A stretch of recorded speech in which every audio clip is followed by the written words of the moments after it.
পরলোকের কথা বলতে যদি হয়, আপনারা জানেন স্বৈরাচারী হাসিনার যখন ছাত্র আন্দোলন তুঙ্গি, ছাত্ররা যখন রাজপথে, তখন উনি কী করেছেন, নেটওয়ার্ক বন্ধ করে দিয়েছেন।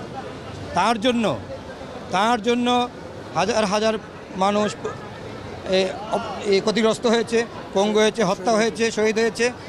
বিজ্ঞ আদালতে জানেন, এটা একজন অল্প বয়সে মন্ত্রিত্ব পাওয়ার কারণে সে অপরাধ যে করেছে সেটা এখন অনুতপ্ত, এই কারণে কান্নাকাটি করে। এটা অভিনয় তাদের। আজকে এই স্বৈরাচারী হাসিনা বিভিন্ন জায়গায়, সব জায়গায় তার সিপাহসালারদেরকে রেখেছেন এবং আস্তে ধীরে তাদেরকে সরানো হয়েছে এবং তাদেরকে মানসিকভাবে প্রস্তুত করা হয়েছে এই বাংলাদেশের উন্নয়ন। এটা আমাদের দেশ, মাতৃভূমি, এটার ভালোবাসা তৈরি করতে একটু সময় লেগেছে।